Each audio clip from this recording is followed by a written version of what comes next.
as you can see, it rains here today. The rain started about getting to 1.5 hours. Then the gutter is full up, and they started to flow up the way it flowed up the previous days. So today too, you can see it carries a lot of bola from the other side down to this place. As you can see, there are elders all around the street trying to clear the bola around. The one that comes to the road is almost up to my knee. Since the rainfall, some people used to clear some sand from the gutter, which they used to bake blocks and use it to build houses.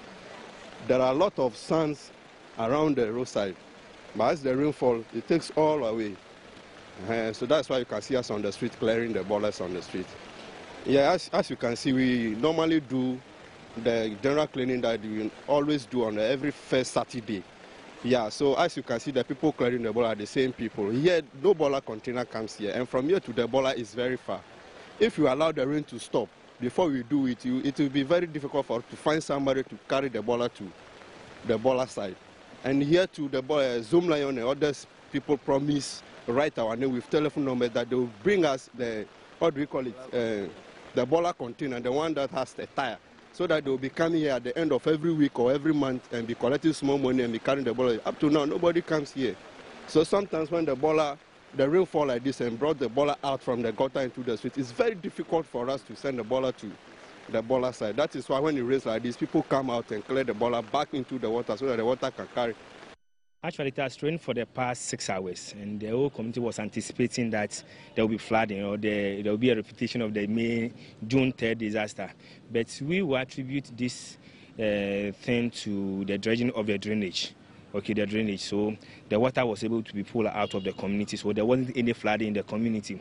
The second aspect has to do with the secondary drainage that we have in the community. It has also really helped a lot. So even though it has rained heavily this time for the past 6 to 7 hours, there wasn't flooding in the community. So we'll just attribute it to the dredging of the drainage, which has really helped a lot. Okay, so now you are saying for 6 hours we are safe, nothing has happened. What if it goes beyond that? What if we go to say 2 days of non-stop rain? Are we sure we are going to see this same thing happen?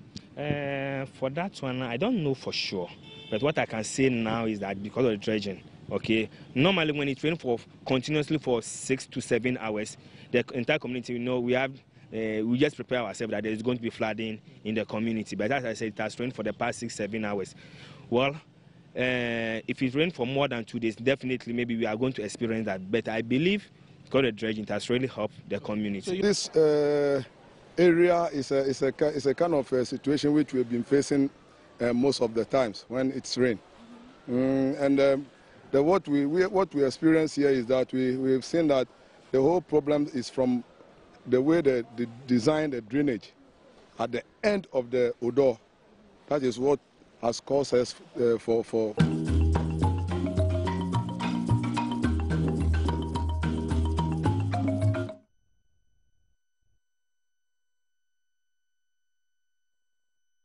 well, okay, so you know, nano dance so toy. It's here, Taiwan.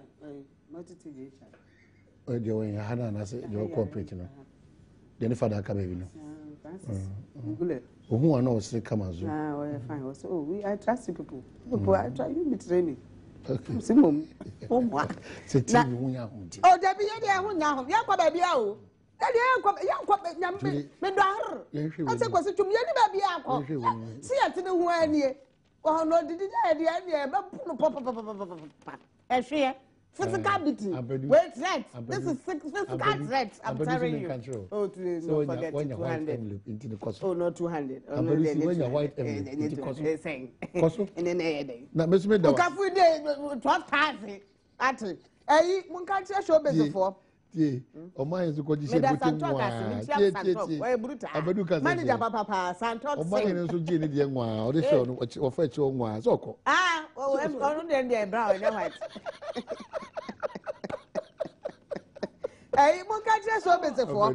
Some in near Fiapokia, Miss Romada, to me, you'll be anyone and find Monobo. For foot, I want the man you. Yeah, Nebby, a Fiapokia, Vim lady. And I'm confused here, don't now say about that total. Bobby to Brodo, mamma, send me a Fiapokia. Just out to a film name, you know, the other assay. And to know my incubated. Then I am Miss Romania Fiapokia. And to show this mistake, no, but no problem, she's my sister. Okay. Make one catch and say, yeah. ukwa ma word no jimami Okay. da no obi di obubu no nti jibrem me ti ya na friend say ma je dem kem me ba so me de asiese mu wardrobe nti da ho me ye ready am de beba woni kabane difa di penti me wardrobe me ye ready am de beba because Vivian G no awards be breeze na say Vivian Ojiji awards be this no ne fan serious you fit dey kura ni adem o ka say dey tira bola dey be your suit kwat na ade but you call yourself Kesee na kwanya Kesee na do Asem Kesee to won cry agrofo na bu afuso wo monte ase say atenka wonya best morning show na msira na do ko ho wontre say na kwa interview atenka dan no excellence ni ho no kwa interview okay all right okay akwanda no mo to say e bon sam nim no to no say me jina papa dem minority e be kaya one eye central phone and permit ya no boase west no ho was na ya ma ya ode nam so wonya me na sa wo de obenya dada akon enti u promo what was one de obenya ho de bi omto ma no na ka general no na ya na ha enti eduru ha na say ti mi tia no Asem Kesee to I'm sure so when you say proud to that na ni me for Canada Japan abekasa na minority so abekasa and Ibrahim so say why adwuma na emum say nipa binom kasa sa dia watwe ne ho afradwonum even though we adwuma no sa adwuma kro ya nso yese bema eye nsu yiri fa nkran monti so basa no ano be brasia yese dia koma ya friend Conti project yese abrofo bi na ebitu anamo no mahwe so odo no wono betete eye sa nemano Badwam conversation a flood about them into a small game acquired. Ampo hey kasa don yeah me dem kasa mbodi nyina kasa bi enti yes I was na na resist me okay so na fine so Mr. Mo ni nyina na say the empa na yebetimi aya na mo be na zi etu na ohwe the minority ka ohwe Ibrahim Mahama na mo so otu ya ono so wanwie isa say na nipa bi ni mu esu se bibi kom AM Fonso and Crime Mountain so yen Ghana for ankase etia so kesu ni yeban en wasem eya ekana enti ebraso say etimiti say nyoma etiti say ni 200 amon enimani ya but only any common 0302211701 up to 4 if say insuo ketua na etoye no Peace FM kwani so no but there's no problem with the Ibrahim Mahama ekoyo yeah or how na minority for express and say you to me fa a cast ni ade e fa ma individual keke na contribute na who cause one no wo boa and almost one machine is where you find every idea man so fa for you man ko how be no bagana ni panti nti ne ho asem ne ade but the esi na esi we so to yi na esi adi so yi huna no yi nsuo no yire no to bi ka ho enke bete ye pega ko ya hum ti sabare ho sem ankra yi o na hu de sa no gacho good morning na poti say man me ho ya na mo tuma pom ti say na me adom boko yeti o man ka tere kwesi twum say infa na ya amukwa ya kwala no so ayo ma ya fo mo bag nkoji o mo na mframa na kakra enfa ya hu bi sa na te na ka se kwesi twum na dem ko ye bla o ya me ko tu me ko ma sam so ma min ti na bu pita ya kwati aka o ma bi central ma he ona consent uni ahụ tọọ dị ayewo inusa salifu wa agogo was wo pay program ya ye ntia ni binti inusa ya etia and they happy birthdays ne edos papa 2 pm belated birthday en fa nkoma Pascal Asamoah opare wo police ni na afa belated birthday nkoma eye Joseph Amafo ya award ne senior high Doris ene edebai what was the matching yeah kofi I bet this one kofi Kofi Adom na jida be bonfire say for the first time on so be na award there. About Germany wa ma award ya fa ko. Wa ma what me kwatira me kwaji Kofi dia ba wa ma no no problem o ma he betra ka ba program so wa je ba fa to no. Wa dia ba wa me ho me nya fa mai. Yo ya ma be cha ita ya kwachi aka wa jira mu Manchester Central na Adom fan club INTBI vela yeah the German president na over here me de kakra ya me sere Ghana for in kan ka opposition for ne say that man ya de bi na ya na mo pa be bo man na omususu ntwe ne kan omo fo mususu yemra say oh ade we no e kwa mfa so protest ye ndie and ebia and 2 years, minimum. Almost form support then 30 because I bet boy man. Almost training, almost better that you move this so. Now that who be this one, I say, is you either fan can now, a bad day. You may say, almost training a man here on 2 okay. No more said, yeah, boy man. All right. Yeah, that's CP. Idea I'll say, Nana, rice and beans store no will never help him. Say JDM, that are less in the buy. Will be any bread, rice and bread. No. And that are less. Youth mampo. Nana rice and beans. Hey, and it's school near Deepa and Coco. That was him. Did the rice and beans.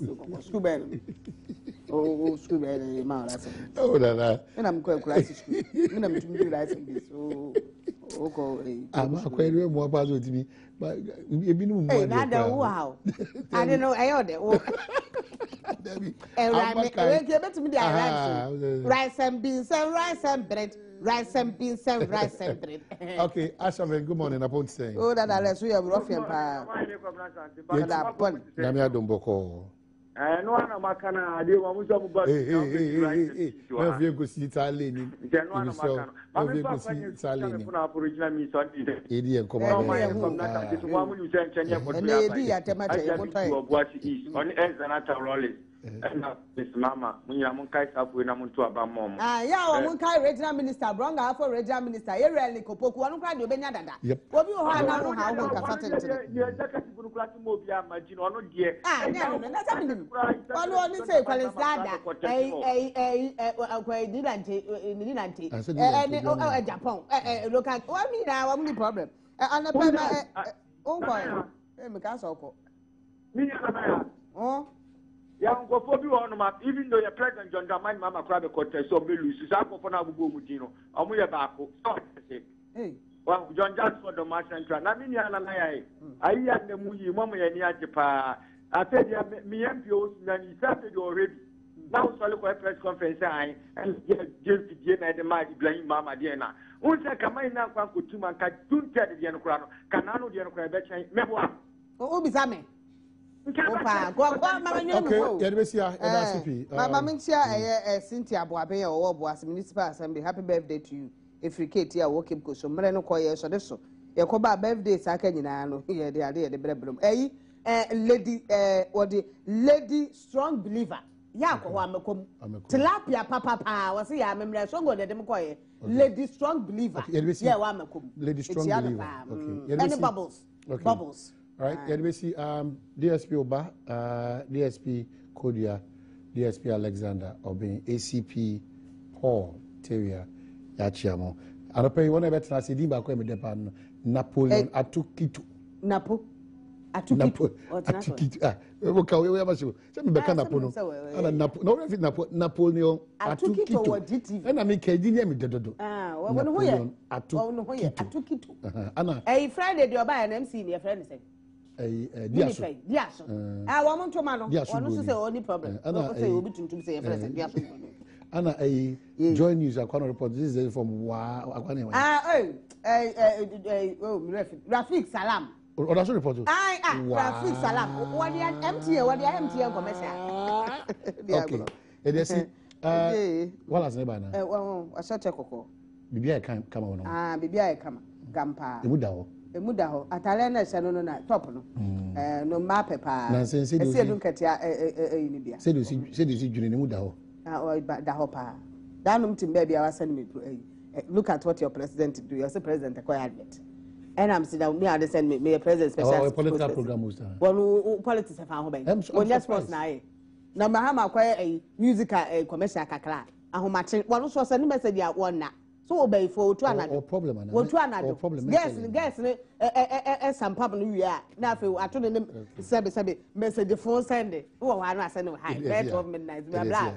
It is here.